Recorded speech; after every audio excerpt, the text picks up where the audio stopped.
I never thought I'd find myself in this situation, sitting in my car, heart racing, staring at my wife, Lisa, through the office window. The company retreat was supposed to be a chance for us to reconnect, to strengthen both our marriage and our team. Instead, it turned into the worst day of my life. Let me back up a bit. Lisa and I had been married for 5 years. On the surface, everything seemed fine. We were the couple everyone envied: good jobs, a nice house, and a circle of friends that filled our weekends with laughter and good times. But the past few months had been rough. I noticed Lisa had been more distant, spending late nights at the office, saying she had work to finish. She started to dress differently, more flashy, which was odd for her. At first, I chalked it up to the usual work stress. But then came the subtle changes. She became more secretive with her phone, often texting quickly and putting it face down when I walked into the room. She'd often leave the room to take calls, her voice low and hushed. I tried to brush it off, but that nagging feeling grew, and I couldn't shake the suspicion. So there I was at the retreat, sitting with my colleagues, pretending everything was normal while the pit in my stomach grew. I couldn't focus on the workshops or the team-building activities. I kept glancing around for Lisa, who had wandered off somewhere after lunch, supposedly helping with the event setup. My mind raced, replaying every weird moment of the last few months, and I felt a lump forming in my throat. Then, it happened. I stepped outside to get some fresh air, and I saw them, Lisa and Dan, one of my coworkers, in a secluded corner of the venue, laughing too loudly, leaning too close.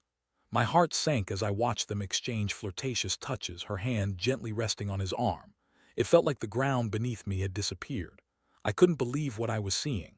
I thought I'd misunderstand, but deep down, I knew this wasn't innocent. Rage coursed through my body, obliterating any sense of calm I had left.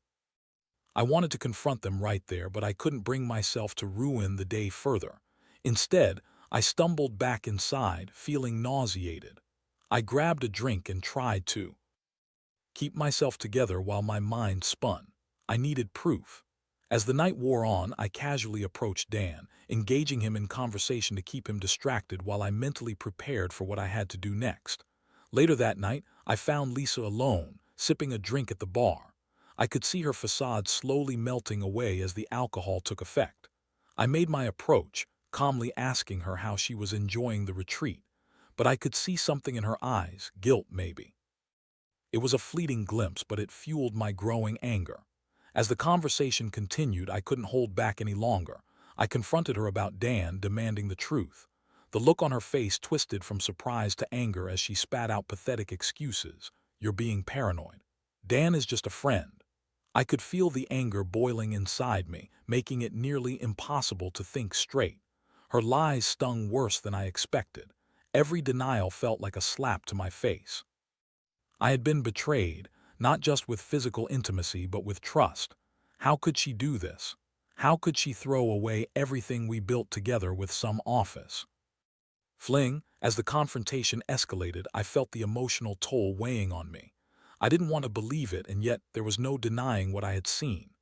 I felt like I was losing my grip on reality. My heart was broken, and in that moment I wasn't sure how I would navigate the mess that lay ahead.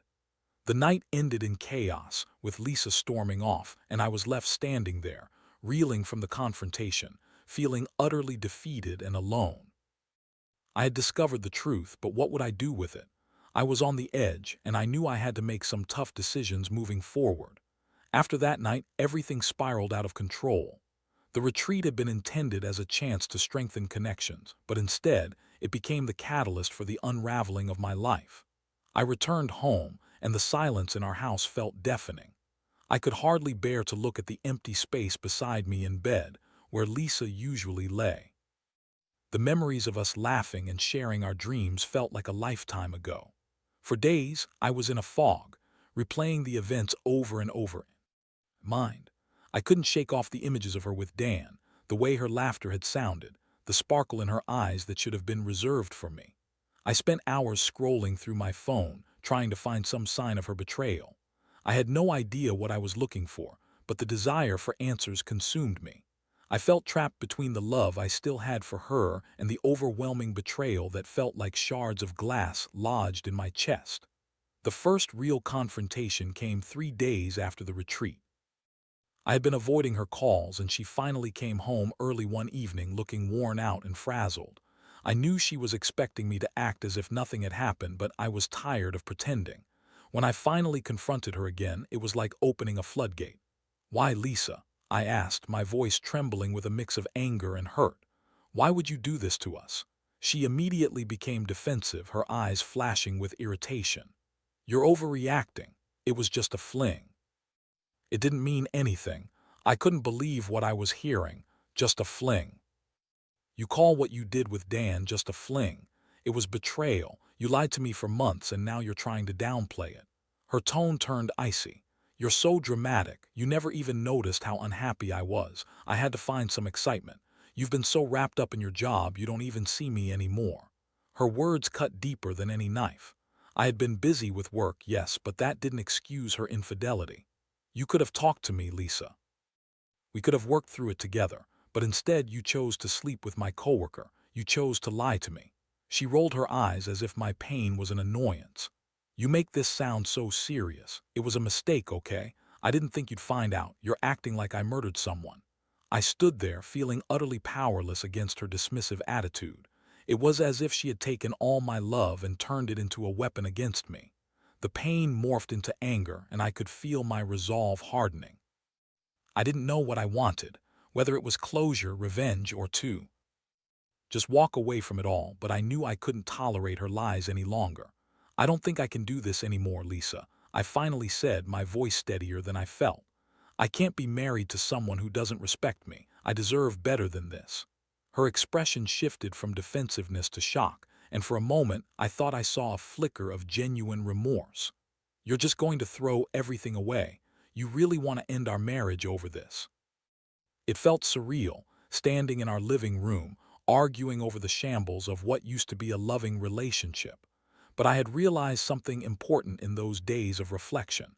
I couldn't let her betrayal define me. I had to reclaim my dignity. After that conversation, I started to distance myself from Lisa. I didn't want to be in the same space where memories of our happier times lingered like ghosts. I filled my days with work, spent time with friends, and even began rediscovering hobbies I had neglected. The emotional distance allowed me to gain clarity. One night, while I was out with a couple of friends, I heard news that would change everything. Dan had been let go from the company after the retreat. Apparently, the details of the affair had reached upper management, and while I didn't revel in the idea of his downfall, I couldn't help but feel a sense of justice. He had crossed a line, and now he was paying for it.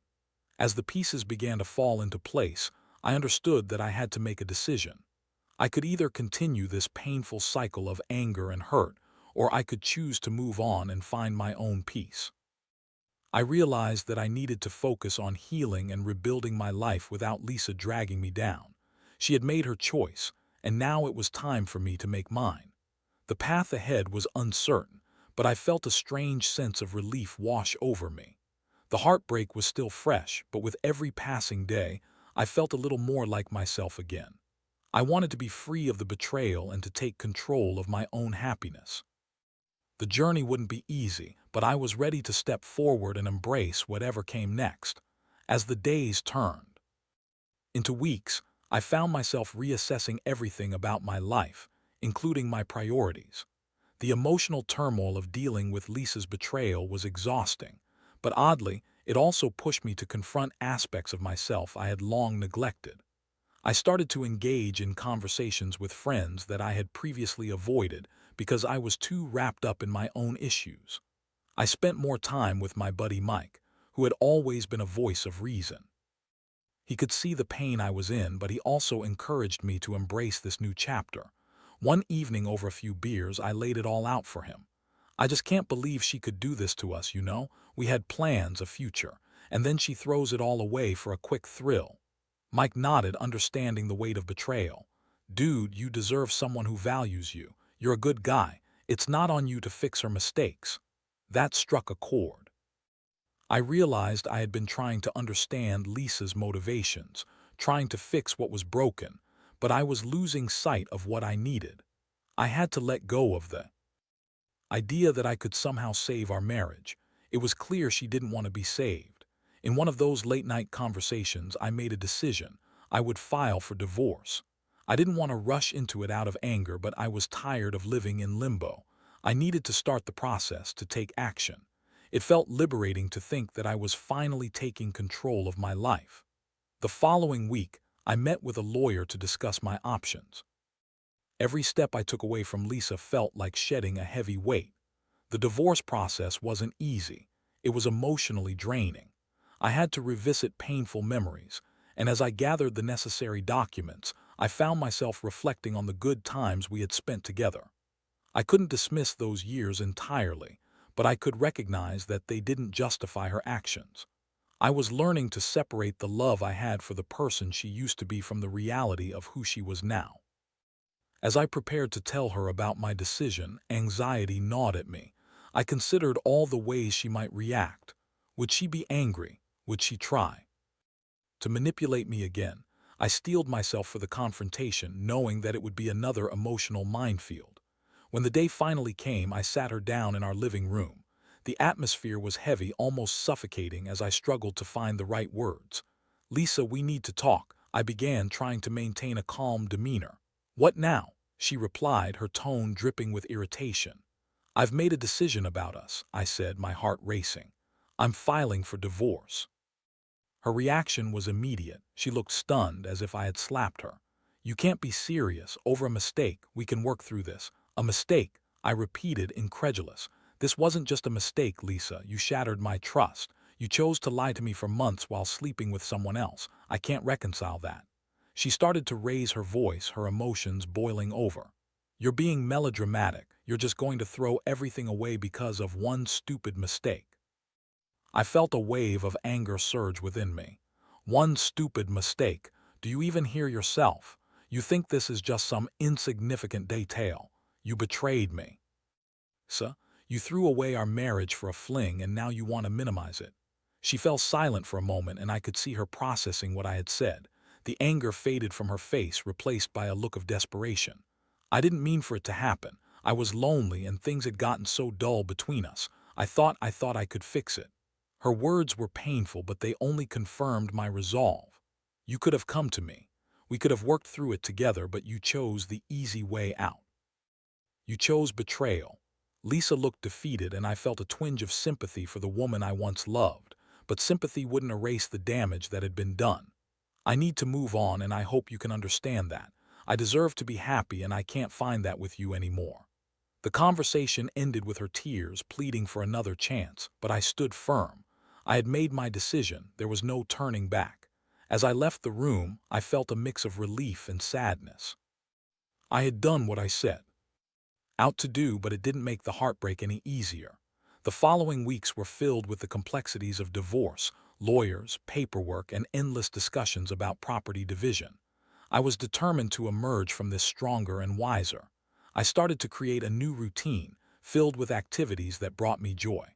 I took up jogging, joined a local book club, and even began volunteering at a shelter.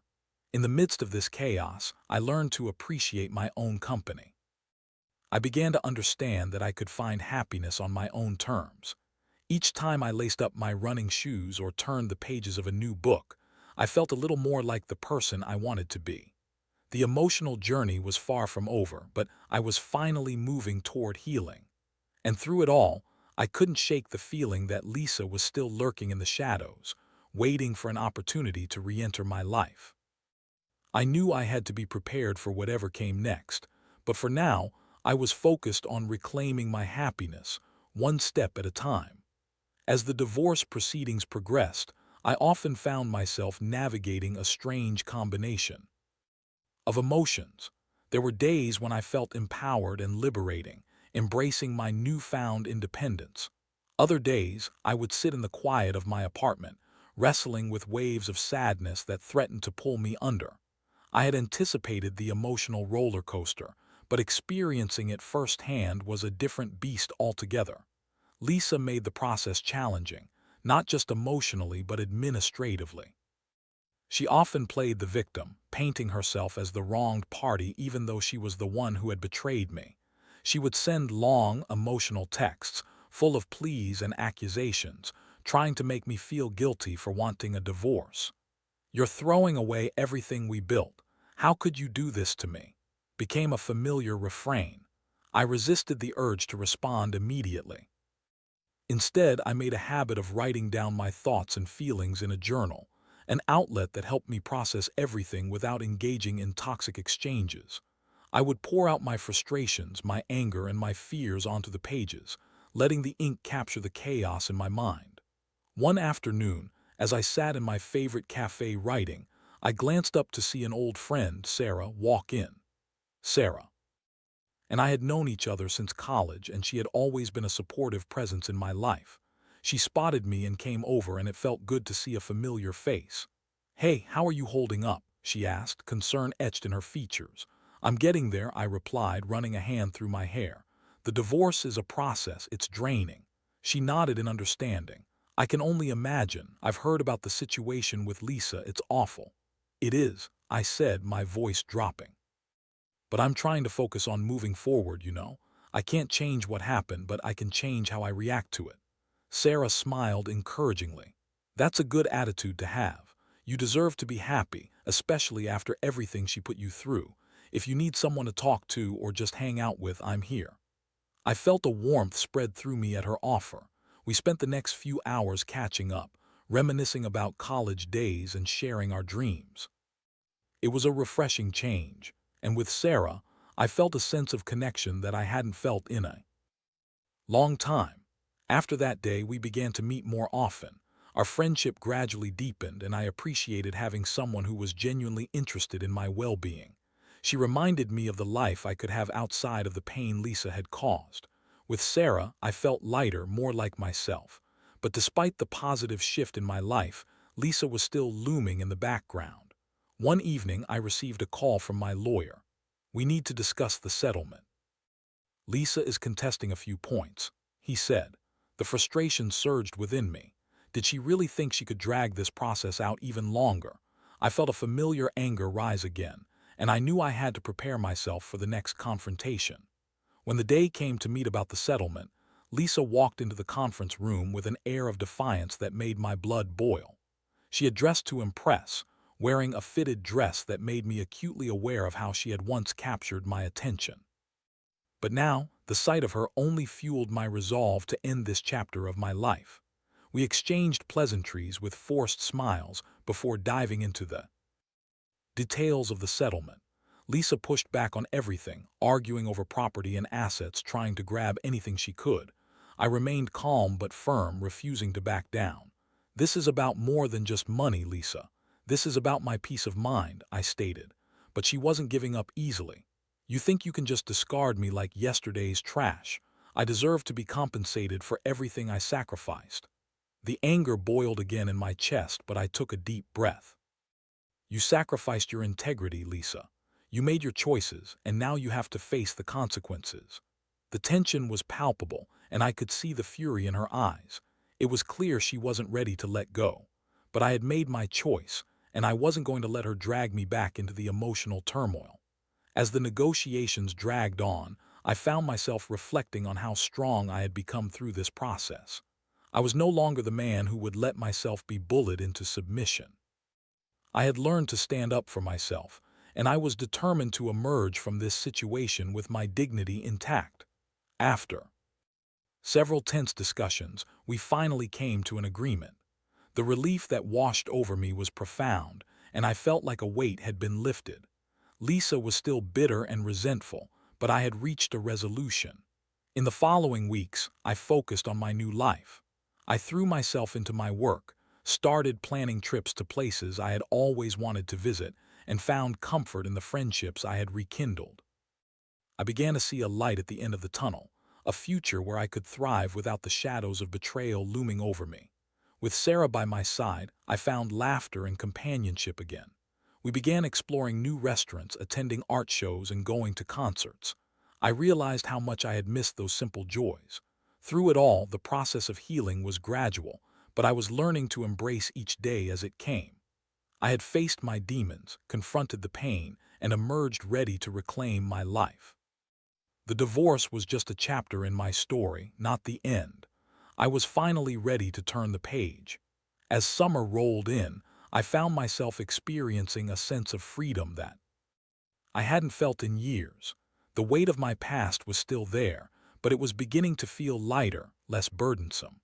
I had officially finalized the divorce, and while Lisa was still trying to stir up drama, I was resolutely moving forward.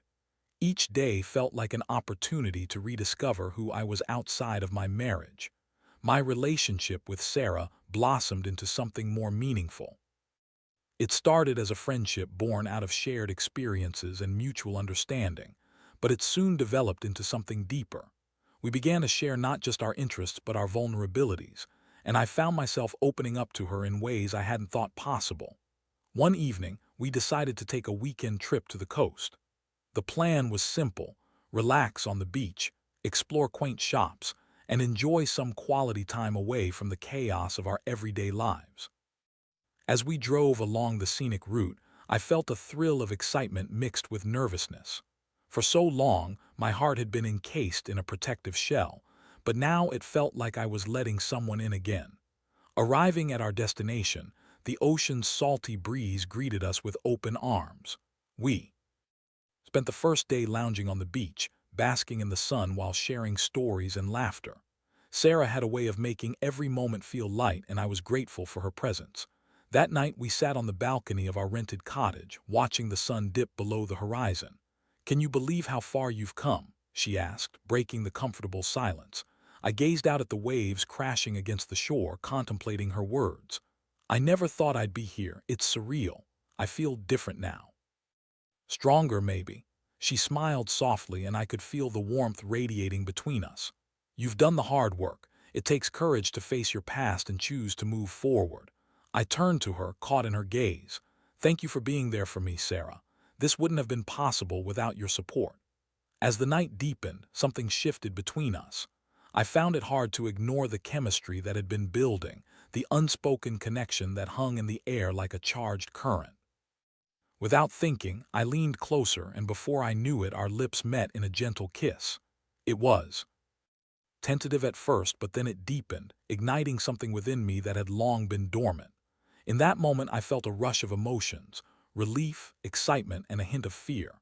I had been so scared of opening my heart again after Lisa's betrayal, but here I was, allowing myself to feel again, and it felt exhilarating. After returning from our trip, our relationship blossomed.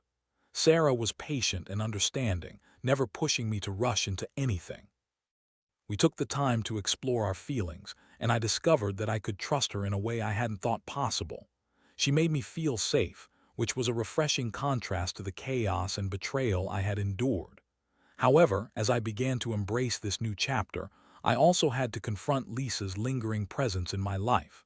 She continued to send messages, often filled with guilt trips or attempts to sway my feelings. "You're going to regret this," she would say. "You'll never find someone who loves you the way I did." Each time her words arrived, they felt like echoes of my past, trying to drag me back down. I realized I had to create physical and emotional boundaries. I eventually blocked her number, feeling empowered as I took control of my life.